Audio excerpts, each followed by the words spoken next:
नमस्कार दोस्तों, स्वागत है आप सभी का आपके अपने चैनल द रिटेल इन्वेस्टर में। सबसे पहले गाइस, पेट्रोल के दाम, पेट्रोल और डीजल दोनों के ही रिटेल दाम लगभग 80 पैसा फिर से बढ़ा दिए गए हैं। ठीक है, फिर आप सुन लीजिए, पेट्रोल और डीजल, ठीक है, इन दोनों के रिटेल प्राइस 80 पैसा प्रति लीटर ये बढ़ा दिए गए। ठीक है, देखिए, ये मैं बहुत समय से बात कह रहा हूं आपसे, ये प्राइसेस अब धीरे धीरे जिस तरह से बढ़ रहे हैं ये बहुत डेंजरस है दोस्तों। 8.80 पैसे के हिसाब से तीसरा दिन हो गया, ₹2.70 ऑलरेडी बढ़ चुके हैं आपके प्राइसेस पेट्रोल के। पहली चीज। दूसरी चीज मैं आपको समझा दूं, एफएमसीजी, कल से मैं यही कह रहा हूं दोस्तों, एफएमसीजी, ठीक है, टायर, ठीक है, paint industry, a sort of chemical industry, sort of chemical industry, ठीक है, और कोई भी, इवन मैं कह सकता हूं बैटरी इंडस्ट्री भी, ठीक है, मुझे ये इनडायरेक्टली और ये तो दोस्तों डायरेक्ट असर पड़ने वाले हैं। और देखिए कल बाजार, कल अभी बात अब इस चीज की नहीं रह गई दोस्तों कि बाजार किस तरह जाएंगे। देखिए, निफ्टी से ज्यादा ना आपका फोकस स्टॉक्स पे होना चाहिए।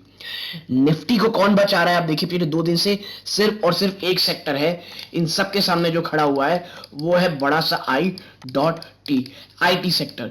इसीलिए आपको भले ही निफ्टी में गिरावट नहीं दिख रही दोस्तों उतनी, ठीक है, आपको भले ही निफ्टी में गिरावट नहीं दिख रही हो, आज आप देखिए बैंकिंग सेक्टर, बैंक का पूरे शेयर्स कितने जबरदस्त गिरावट दिखा रहे हैं दोस्तों। ये साइंस है जो आपको मैं बार बार कह रहा हूं, आपको देखना चाहिए।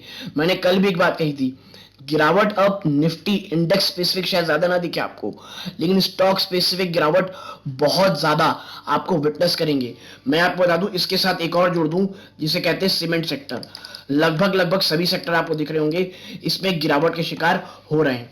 ठीक है दोस्तों, और ये गिरावट अब जिस तरह से भारत सरकार लगातार, ये तीसरा दिन है जब उन्होंने 80 पैसे दाम बढ़ाए हैं, और इस कारण एक बड़ी पैनिक सिचुएशन खासकर की एफएमसीजी में। मैं आपसे इसीलिए बार बार कह रहा हूं, देखिए बीच में शायद एक बाउंस भी आ जाए, क्योंकि लगातार गिरावट हो रही है, लगातार प्रेशर में आपको एफएमसीजी सेक्टर दिख रहा है, ठीक है, आपको लगातार दिख रहा है। अच्छा, आप खुद सोचिए, एचयूएल इतनी गिरावट दिखा रहा है, फिर भी वो खरीदारी, वो कह लीजिए तरीके की बाइंग क्यों नहीं आ रही है? पूरा का पूरा एफएमसीजी सेक्टर ही, पूरा का पूरा एफएमसीजी जो कह लीजिए एक बंच ऑफ स्टॉक है, वो गिरावट दिखा रहा है। क्रूड ऑयल के दाम अब धीरे धीरे बढ़ते रहेंगे दोस्तों, महंगाई कमर तोड़ देगी। मैं आपसे फिर कहूंगा, महंगाई जो है वो कमर तोड़ के रख देगी।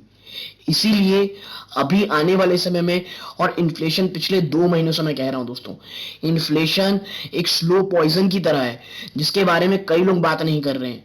और देखिए मैं बता दूं, अगर बाजार गिरना शुरू होगा ना, तब आप देखेंगे आर्टिकल पढ़ेंगे कि भाई इन्फ्लेशन आ गया, क्रूड ऑयल कारण भाग रहा है, गिरावट हो रही है, फिर अचानक से कोविड के केसेस बहुत बढ़ रहे हैं, इसको लेकर के अचानक बाजार चिंतित हो जाएगा, तब बहुत सारी नेगेटिविटी आएंगी।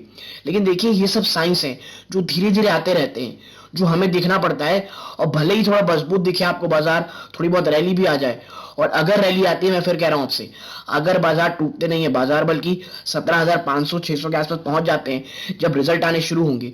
और याद रखिएगा, पहले रिजल्ट आईटी के आते हैं, इसलिए उसके कारण बाजार आपको थोड़ा झूमता हुआ दिखाई देते, क्योंकि डॉलर की मजबूती के कारण, मैं बता दूं, डॉलर की मजबूती के कारण जो अदर रेवेन्यूज है उसमें एक बड़ा उछाल आपको देखने मिलेगा। इसलिए शायद बाजार निफ्टी इंडेक्स उतना ना गिरे, लेकिन जब धीरे से एफएमसीजी, टायर इंडस्ट्री, इनके रिजल्ट आएंगे, आप एक बड़ी गिरावट का विटनेस जरूर करेंगे दोस्तों। ठीक है, अब आगे की बात भाई, कि आज जो है ना क्रूड ऑयल $120 प्रति बैरल से नीचे ट्रेड कर रहा है। ठीक है, क्यों कर रहा है? क्योंकि जो बाइडेन भाई, जो इनकी जो मीटिंग हो रही है वो बहुत अच्छी हो रही है बोल रहे हैं, उसको लेकर के जो होप है एक बनी हुई है, उसको लेकर के मैं बता दूं, बहुत तेजी से आप कह लीजिए जो भी बाजार हैं वो बहुत तेजी से ऊपर खुले थे और बहुत ऊपर से ट्रेड कर रहे थे, और इसलिए मैंने कहा था झूम उठे हैं। लेकिन सिर्फ 5 मिनट हुए हैं दोस्तों, अभी 5 से 15 मिनट हुए हैं। ठीक है, वापस से जो यूरोप का जर्मन बाजार है डेक्स, वो निगेटिव हो चुका है। नेस्डेक की जो इतनी भयंकर तेजी थी वो एकदम नीचे आ चुकी है। ठीक है, और फिट्सी जो है वो फ्लैट है, यानी लंदन का जो है वो फ्लैट सा कारोबार कर रहा है, जो कि काफी तेज था। इससे यह कयास लगा रहा हूं मैं आपसे कि कल कल मुझे लगता है, देखिए आज भी गिरावट हुई, मैंने कहा था कि कल बड़ी शायद गिरावट हो, और कल आज देखिए मैं आपको इधर दिखाऊं कितनी ह्यूज वॉलेटिलिटी है बाजारों में।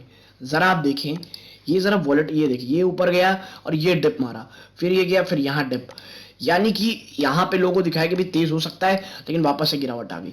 इससे आप एक चीज समझिए, जो बाजार एक रेंज बाउंड में है उसको 17,000, आपको मैं दिखाऊं, ये देखिए जो नीचे गया है, ये जो नीचे था 17,000, 17,094, 17,100 निचले स्तरों पे, और ऊपरी 17,250 के आसपास यहां से रेजिस्टेंस फेस करना पड़ रहा है। आप देखिए नहीं भाग पा रहा है, 17,250 ये रेजिस्टेंस है, ठीक है। ये अगर क्लोजिंग बेसिस पे बन रहा है उसको, इसलिए अभी रेंज बाउंड है, और ऐसा इसलिए हो रहा है क्योंकि भले ही आईटी सपोर्ट दे रहा हो, लेकिन बाकी चीजें इतनी ज्यादा गिरावट दिखा रही है दोस्तों, जिसकी कहीं से कोई सीमा नहीं है, ठीक है। मैंने आज बहुत सारी वीडियोस इसीलिए बना रहा हूं मैं अभी कि भाई जो इन्फ्लेशन है ये धीरे धीरे रॉट कर रहा है अंदर से पूरे के बाजारों को। इसीलिए देखिए, रशिया यूक्रेन वॉर से ज्यादा खतरनाक चीज इन्फ्लेशन है। विश्व में भुखमरी के हालात हो रहे हैं, समझिए चीजों को। श्रीलंका से लोग भाग रहे हैं, रेफ्यूजी क्राइसिस यूरोप में पकड़ा हुआ है 10-15 लाख लोगों का। आप चैरिटी देखते हो कि लोग ला रहे हैं, अब आपको एक से एक मैसेज आएंगे, भाई दान दीजिए यूक्रेन के लोगों के लिए, यहाँ श्रीलंका के लोगों के लिए दान दीजिए, पता नहीं कहाँ कहाँ के लिए आप कीजिए। मैं आपसे कहता हूं देश में कीजिए, अगर आपको करना है donate in your own country, अपने लोग कीजिए, कीजिए ना तमिलनाडु में, कीजिए नॉर्थ ईस्ट में, कीजिए पंजाब में, बिहार में, बंगाल में, लेकिन अपने देश में कीजिए। मेरा ये मानना है। आने वाला समय गाइस बहुत टफ है, समझिए इस चीजों को। इन्फ्लेशन आप और मेरे ज्यादा उन गरीबों को बहुत जबरदस्त मार पड़ने वाली है।